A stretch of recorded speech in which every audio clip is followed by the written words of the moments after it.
and forward will be the NFL Draft. We're 3 days away. Let's play Fact or Fiction. Orlovsky, if I said the Dallas Cowboys need to draft a wide receiver in round 1, is that fact or fiction? That's fact. Ted McMillan out of Arizona is an intriguing guy just because of his frame. Matthew Golden out of Texas, his vertical speed. CeeDee Lamb's sensational. But there's no point in only having a number 1 wide receiver if that's the only thing that you have. Emeka Egbuka being that number 2 guy out of Ohio State. Dak Prescott had to force the football last year to CeeDee Lamb. They need someone opposite CeeDee to take advantage of it rather than force him the ball. D-Wood, I've always found this an interesting one.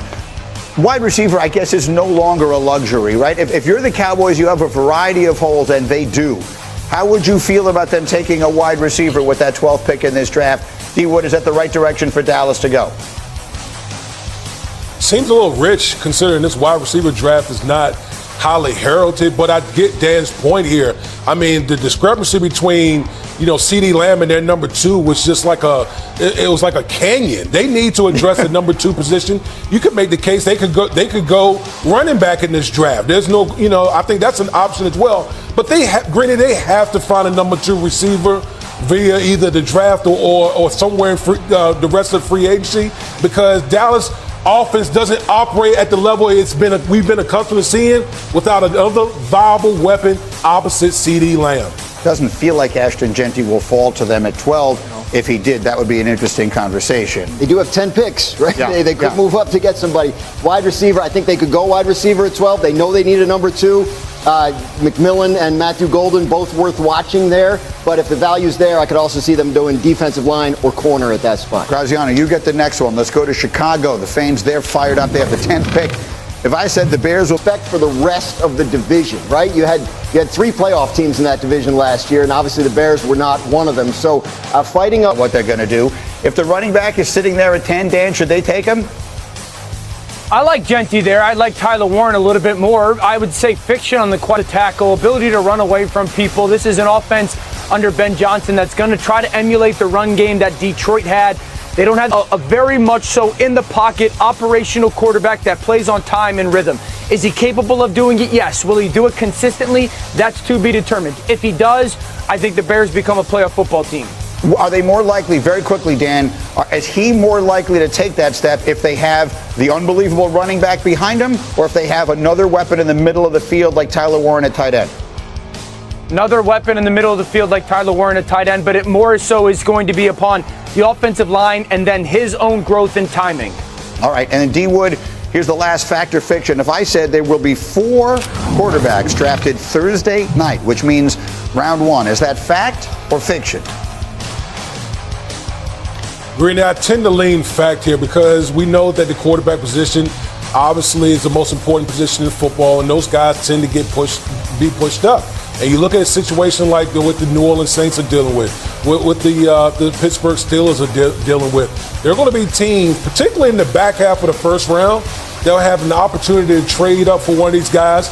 Because obviously you get what comes with the first round quarterback, that 5th-year option. So I think we're going to see some of these guys get picked in the back half of the first round. Graziano, these are things that one can wager on. At ESPN Bet, at last check, the over-under was 2.5 quarterbacks in round 1. You do not bet on these things. I'll put that out there. But if you were to lean one way or the other on that, which way would you lean? If asked this question, fact or fiction, I would definitely lean fiction in terms of 4 quarterbacks being taken in the first round. I don't get the sense that teams are very excited about this group of quarterbacks after Cam Ward, who we all believe will be gone at number 1. So I would think 3 is probably the most you'll see, and I think even that at this point would surprise me. And again, Danny, and we opened the show with this.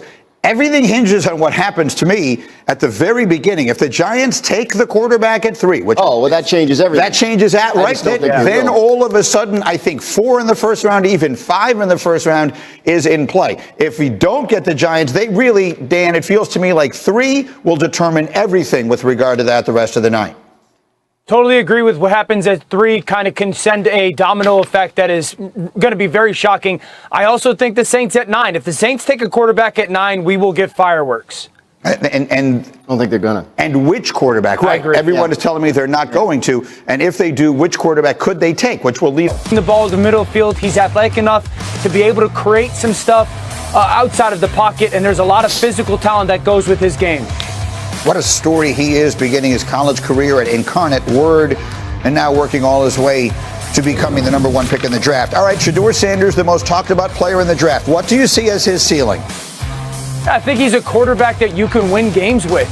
We've fallen in love and kind of faked ourselves into believing there's only one way to play quarterback in the league and to win with and to draft with, but we're seeing Jared Goff and Baker Mayfield and Bo Nix, that guys that you, as long as a good offensive line, good people around him, good play caller, can win with. I think Shadeur, with his timing, rhythm, how smart he is and plays on time, how tough he is, I think he's a quarterback you win a lot of games with.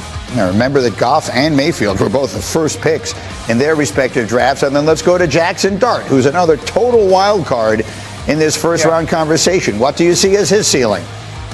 Yeah, for me, he's the guy that 2 or 3 years from now we look back and go, man, people are wrong on him. He's the steal of the draft, essentially. I just believe, Greeny, when you watch his tape, he's so similar to Bo Nix last year, and wow, a lot better than I had anticipated.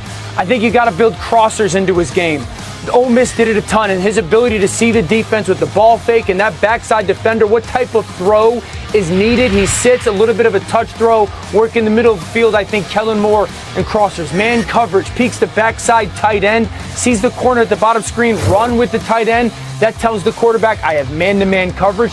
Now you have a trailing defender, so that ball has to be thrown with a little bit more of a firm type of ball, led to space. Beautiful throw, open to that receiver on that crosser. Teams who drafted Jackson Dart, the team, will have to make this a part of their offense.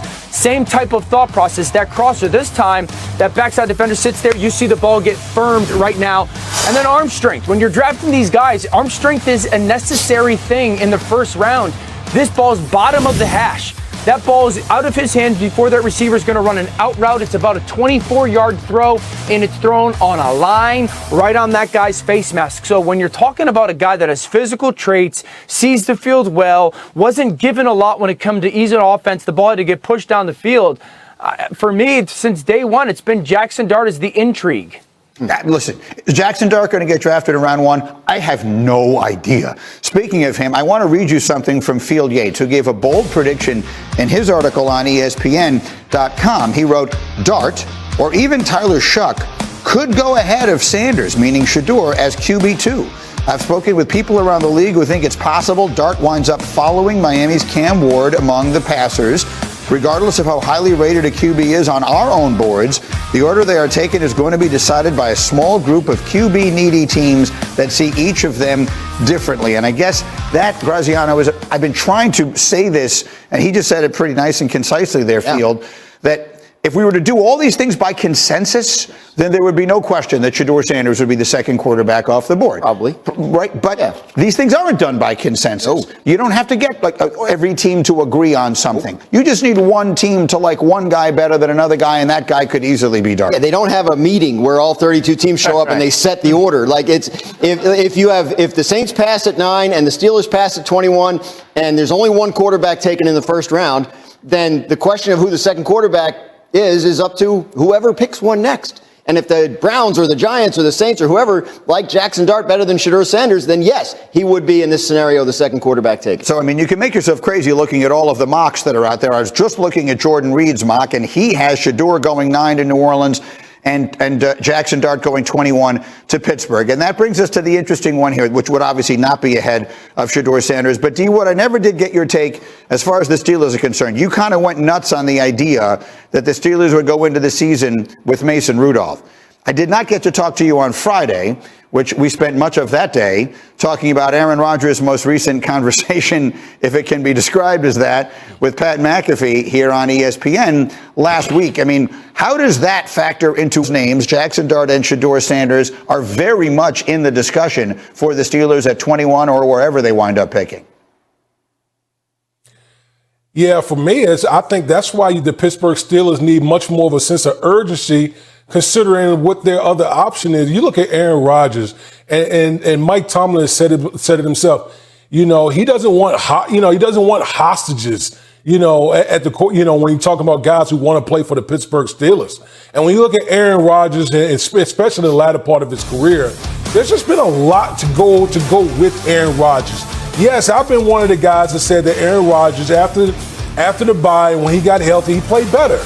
But if you're the Pittsburgh Steelers, you're the Pittsburgh Steelers, for Christ's sake. You don't have to be waiting around, hoping, begging, pleading for Aaron Rodgers to come to your organization. What are we doing here? And so if I'm Pittsburgh, I know Dan had touched upon it earlier in the show, guy like Jalen Milroe, but you're going to need to come out of this draft, especially early, with a quarterback to go along with Mason Rudolph. Because again, if I'm a veteran, I would be beside myself knowing that we could possibly be going into the regular season with Mason Rudolph as our starting quarterback. Yeah, man, I keep thinking the same thing. And you and all our other insiders that I talk to keep telling me they don't feel pressure to do it. The Steelers don't sound like they feel like they need to do something at quarterback. So if I think